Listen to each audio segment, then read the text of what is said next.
global GNRC forums, and they have been participating in intergenerational dialogues. So you participate in influencing the decisions that adults in the room and government officials, non-governmental organizations are putting forward. This year in November, we will convene in Abu Dhabi, United Arab Emirates, our 6th forum. It will be hosted by none other than the Interfaith Alliance, for which a representative we have today in this meeting. It will adopt a hybrid format in which we anticipate that between 400 and 600 participants will be present in Abu Dhabi, with between 60 and 100 children will be participating in this particular forum. As at previous GNRC forums, the 6th forum will be preceded by a children's pre-forum, 3-day children's pre-forum, where children will discuss and prepare for their participation in the main forum.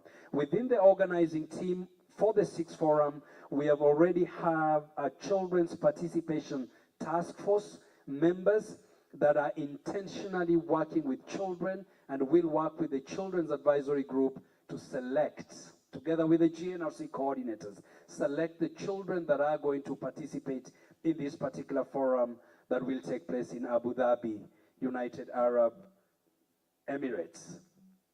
With children around the world facing infringement of their basic rights on multiple fronts, discussions at the 6th forum will center on building safe, secure, and sustainable world for and with children, under the theme of "The Child is Calling," interfaith cooperation to build a hopeful world for children.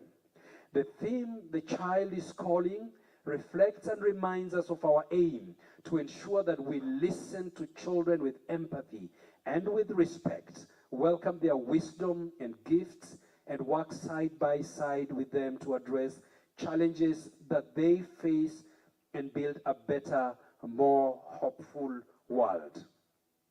Under Building Safe World, the forum will address the dignity of the child in the digital world, the vital role of families and collaborative communities, and pathways to building resilience and strengthening mental health in the face of global shocks, emerging crises, and pandemics. Under Building a Secure World, the forum will address the root causes of conflict, wars, xenophobia, hate crimes, and extremism, stakeholder participation in building resilience to conflict, the impact of conflict and war on children, and building a peaceful and inclusive world for and with children. And lastly, under Building a Sustainable World, the forum will address responsible lifestyles, hunger, child poverty, and inequality, ethical values and education for sustainable development, and climate-conscious stewardship of this world. Abu Dhabi Declaration on Answering the Call of the Child will be issued at the end of the forum. And the forum happening just after the Summit of the Future, which will be at the General Assembly at the United Nations. And with the international audience, we hope to underline the importance of active, meaningful, and inclusive participation of children and youth, and remind the different stakeholders of their duty to children and young people. With these very long remarks, I want to welcome each one of you to the GNRC 6 Forum. Those that will not be in the 400 people from around the world, from about 100 countries, so each country will only be sending about 4 people. You have a chance to follow these discussions online and even participate online. So we are going to put together an IT infrastructure that will enable you to participate and ask. And those of you that will not be able to participate, you can still follow the discussions, and we hope to live stream the forum to an audience of 12,000 people in those 6 days that we will be in Abu Dhabi.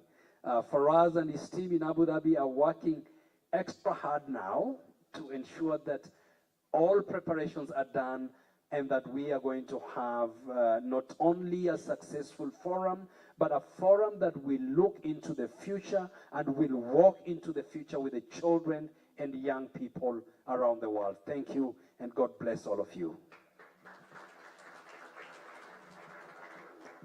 Thank you very much, Mustafa. May I ask Ryan to come and give his remarks.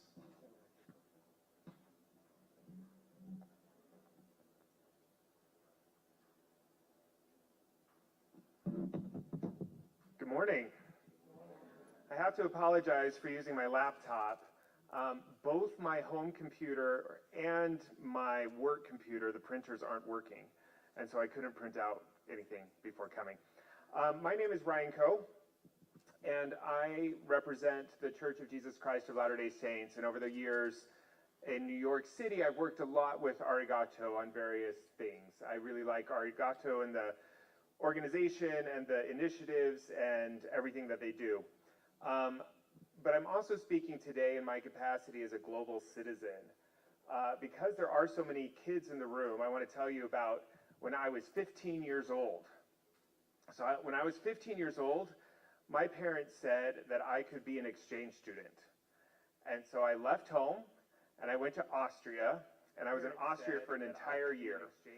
And when I was 15 years old, so I left home, I am old enough, and I went to Austria, and now I look at 15 years old, kids who are 15 years old, and I think, and what were my parents? When I was left home, I am old enough, and I went to Austria. Very life-changing for me. I lived in a host family that was completely different than my 15 years old, I think, biological family. When right? My dad had been in the Air Force.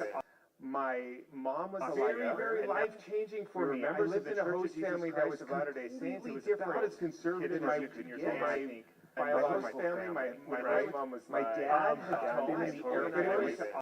My mom was very life-changing for me. I lived in a host family that was, but by living with them for a year, I realized that really we're pretty much the same. Parents all over the world, they want what's best for their kids. They want their kids to grow and develop and be better than they were. That even though we spoke different languages, we could still get along. That there was a loving family there, right? That they cared about helping other people, about being good people. And it really taught me that year that the world was different as conservative as my one country, and that we all really are part of this human fraternity, this brotherhood of man. And so for the rest of my life, that's what I've done, is I've been out and about. I used to be a diplomat with the United States. I lived all over the world. I used to, and then in this job, I work very closely with the United Nations, to the world. And really, no matter who I talk to, there's always something we can agree on and something we can work on together. Over the past several months, my counterpart in Brussels, he does what I do, but he does it with the EU, and we've been doing a little webinar series that we call Harmony and Diversity. And our goal is to interview people of different faiths. So we've had a member of the Baha'i faith. We've had a member of, actually Baha'i is next week. Yesterday when I was on the airplane, my co-host interviewed a Sikh guy. We've had Christians, we've had Muslims, we've had Buddhists, etc. And our goal in interviewing them is not to learn about their faith per se, not to learn about their advocacy work either, but to learn what about their faith inspires them to advocate. So it's looking at the motivation behind what they do. And in looking at that, it's been fascinating, but there's 3 big lessons that I've learned. And so I will tell you about them and how they relate to human fraternity. The first one is everybody has a story. In the series, one of the first things that we ask is, how did you get to the point you are now? And all of us, with the possible exception of me, could be making a lot more money in the private sector. But at some point in everyone's life, they've had an aha moment, a time when they thought, this is what's more important than anything, and they've gone for it. What this says to me as a Christian is that God, no matter where they are or even what they believe in, and he inspires the good men and women of the world to make this world a better place. Listening to these stories over the length of the podcast has made me feel more like the people I've interviewed than ever. When we look at the term human fraternity in its purest form, it really does mean the brotherhood of man. So as I've recognized or re-recognized or more deeply recognized that God does love all of his children and that they are my brothers and sisters, it is that much easier for me to feel fellowship with them, to want to work with them on common causes, despite theological differences or maybe even because of them. The second lesson I've learned is that our world is more connected than ever before. During the course of our series, not only are the two co-hosts in different countries, but we've interviewed people while they've been away on travel or otherwise. We have the means at our fingertips in order to connect, consult, and counsel with each other, no matter where we are in the world. We also have the world's information at our fingertips. On my flight here, I was a little bit blown away. I was doing some work from somewhere over Egypt.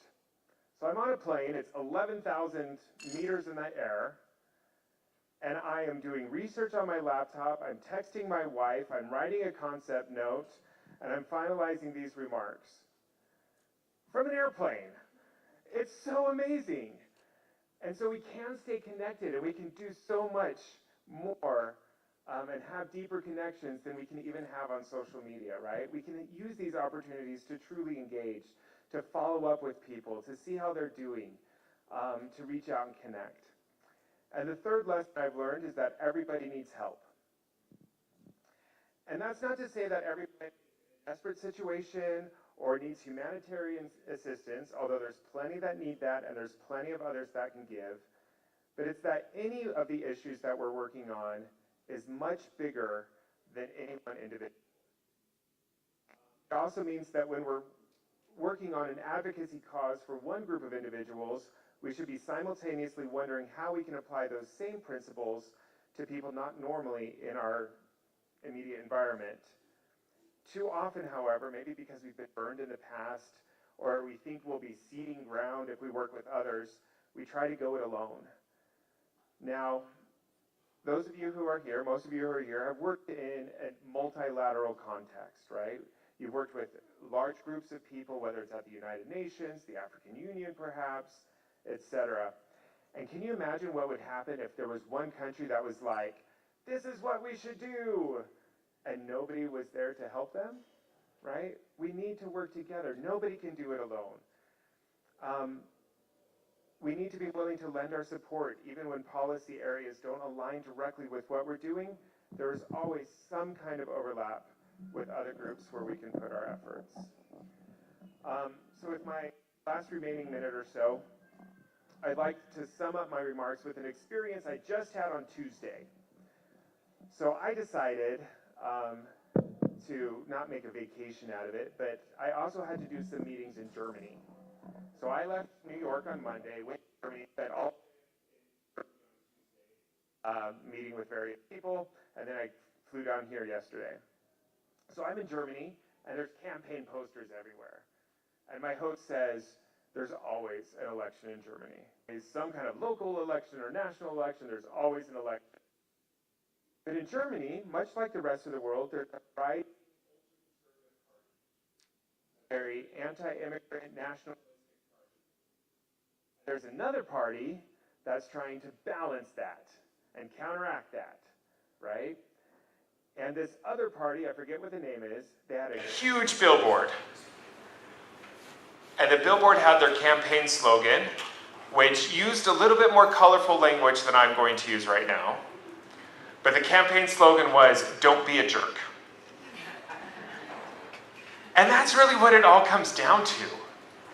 When it comes to human fraternity, is to not be a jerk. We can be concerned about things like refugees and wars and environmentally displaced person and how they're going to affect our economies, our neighborhoods, and our families. But we need to make sure that we're looking at the humanity and the dignity and the fraternity of others. We can advocate for things that are dear to us and still have compassion on others and try to find a middle ground so that everyone benefits. And to me, that's what human fraternity means. Thank you very much.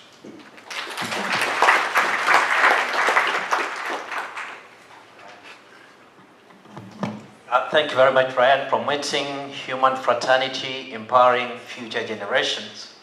We are united, but as people of faith, we are also united with some values that we share, and it is our moral imperative to engage as we continue discussing. Mustafa earlier on talked about the summit of the future belonging to those who will be here in the future, and now we want to hear their voices. And we will have one of the youth leaders, Youth in Action Kenya, and this is Ms. Ilan Salah. Come and give us your address.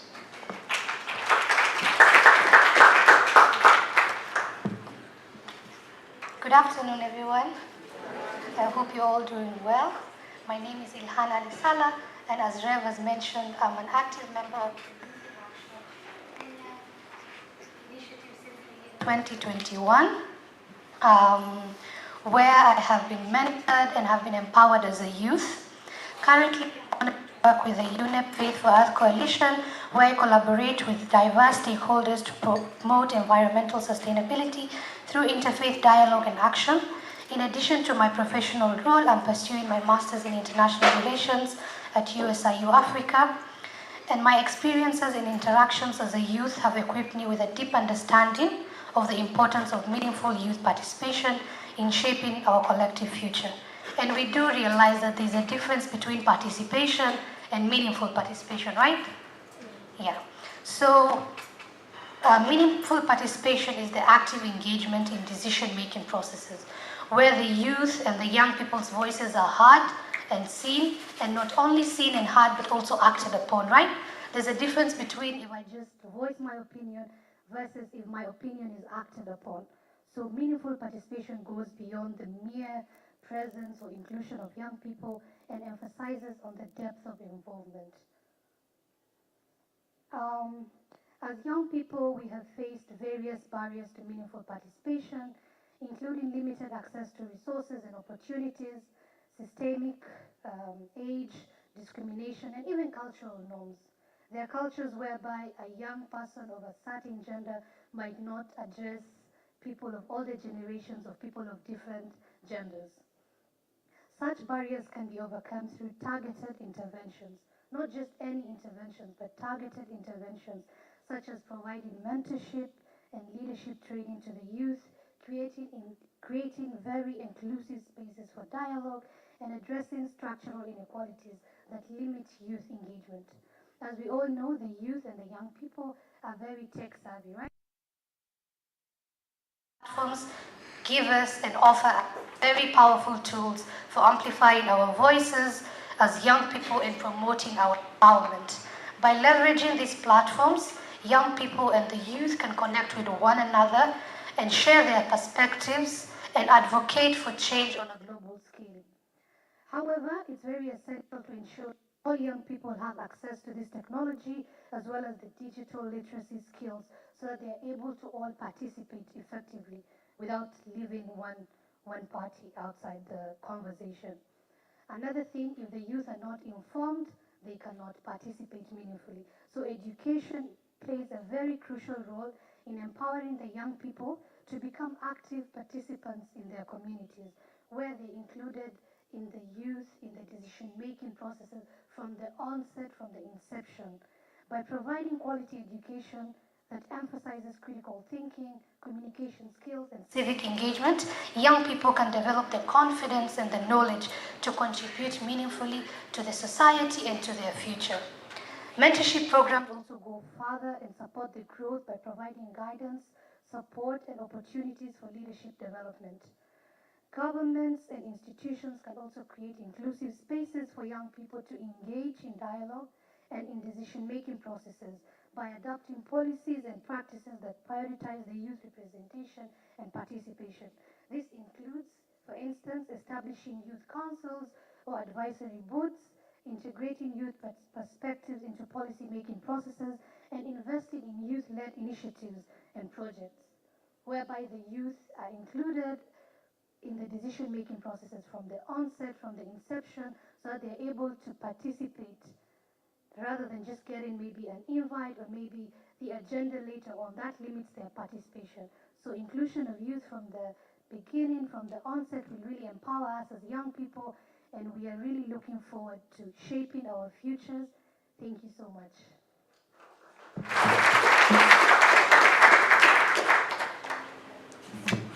Thank you very much, Ilhan. You never disappoint. Always to the point, but very rich contribution.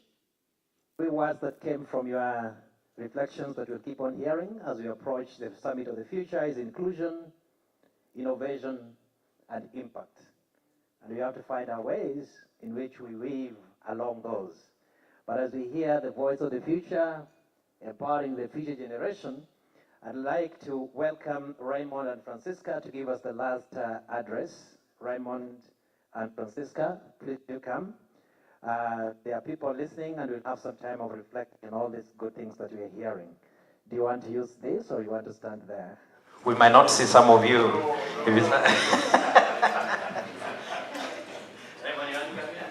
Or you want to use whatever works for you.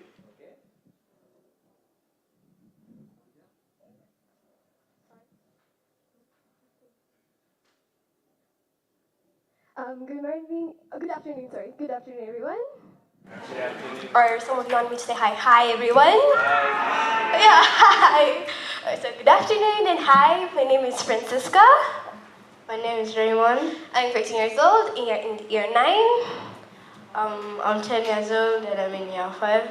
And we're going to tell you what we want to see in the future, and I'll let Raymond start. In the future, I want children to have meaningful participation in big meetings like this UN conference, because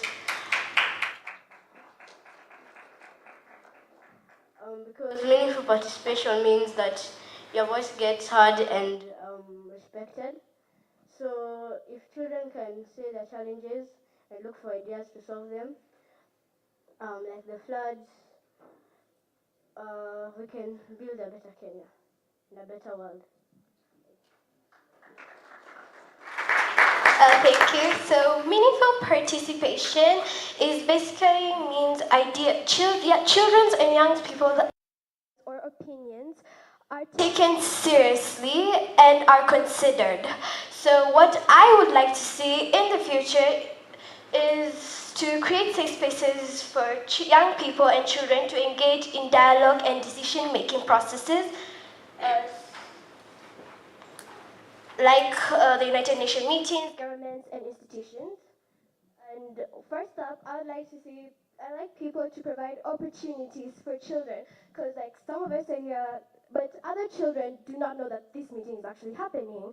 So we'd like to see many children having this opportunity to attend. And secondly, I'd also like to see, like some people may not be able to come like all this way to Nairobi to come for this meeting. So we would like to have online participation using technology. Thirdly, I'd like for us to foster a culture of respect and inclusivity. We want everyone to feel comfortable giving their ideas and opinions freely without fear, like they'll be punished or something. They want to be free, a safe and fun space. So yeah, I wrote a long speech, so I'm just like cutting it short. Yeah, I'm being very honest right now. So, and finally, we need to recognize and value young people's ideas and opinions yet again, because they are the future. Yeah. So we need to create that space, we need to respect, we need to value, we also need to support, because like sometimes a child needs the support of probably a parent, a mentor, a teacher. So yeah, we need that support and resources, because not everybody has the chance to access these resources to do, like probably they want to make a drone, but they don't have no idea where to start. So that's where the adults come in. So by taking these steps, governments, the United Nations, and institutions can create safe spaces for young people and children to engage in dialogue and decision-making processes and ensure that their voices are heard both on the local stage and the global stage. Arigato. And before I conclude, these are my ideas. Like, this is what I want to see. But probably another child here has a different opinion. So I'd like to, Raymond and I would like to ask a few children to tell us what they want to see in the future. So, Raymond, who would you like to ask? I'd like to welcome LeBron to the stage to tell us what he wants. Yeah, let's clap for him, please. We need support. Hi everyone. Today I'm very happy to all at this conference right now. For my future, I'm very thankful for the UN to encourage us children for this conference. For us, we hold the future, and without children, there is no future. For we will build the world, and we will build Kenya in our future. Yes.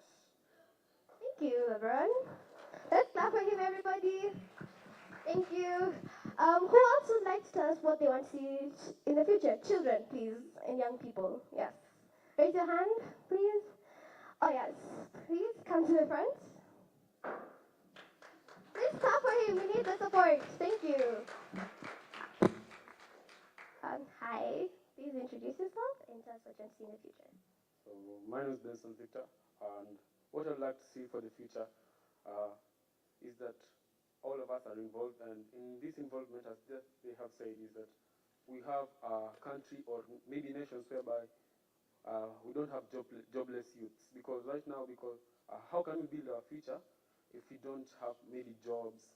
So what I would just like to make down is that we should create great job opportunities, because tomorrow's journey begins today. So we can create ours so that the future can enjoy. So just job opportunities. Thank you so much. And we like one more, like a child to please raise your hand. Yes, Matthew, please come. Please clap for him as he comes.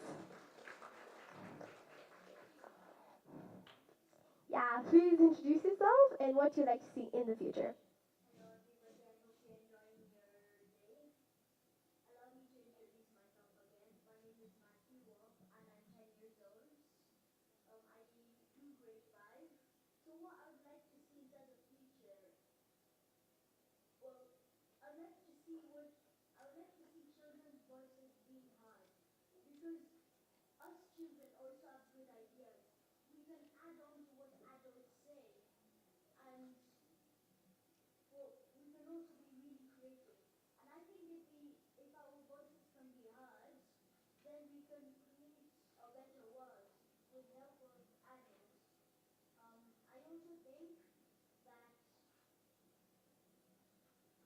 Go on.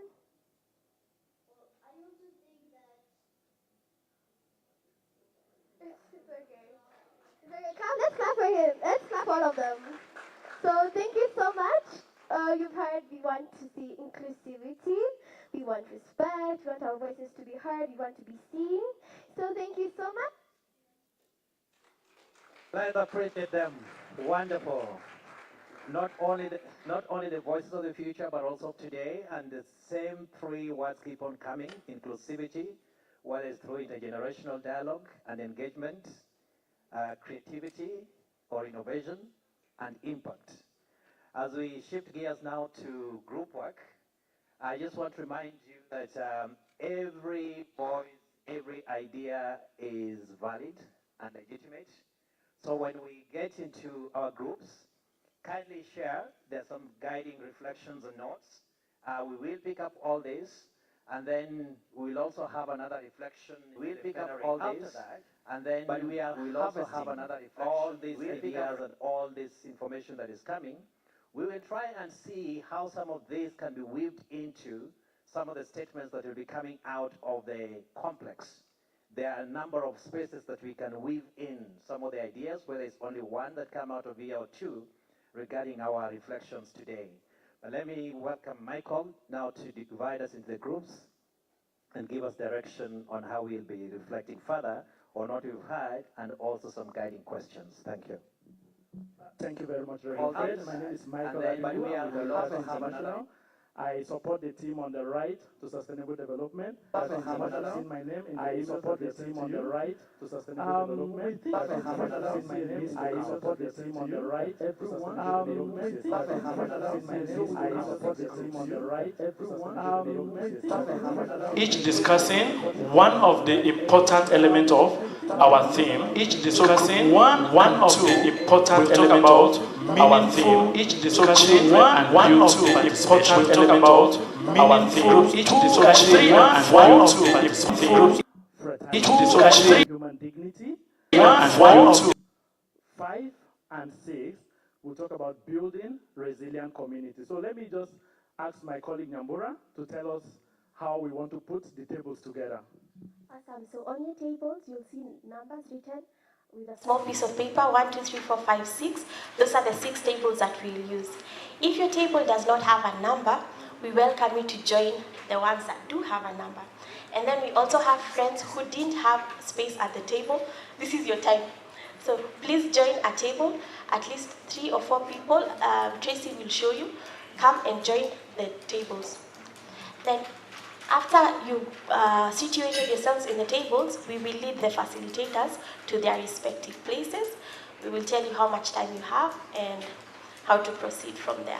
So we welcome our friends who are seated outside the tables. Come join a table.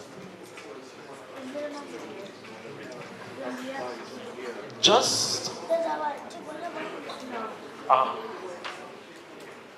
oh, very well. Okay. So once we are seated, then the moderators of each group will be informed and taken to that table. Group 1, can you look at the table and see where 1 is? There's 1, and the other 1 is where? No, but there are 2 ones. There are 2 ones.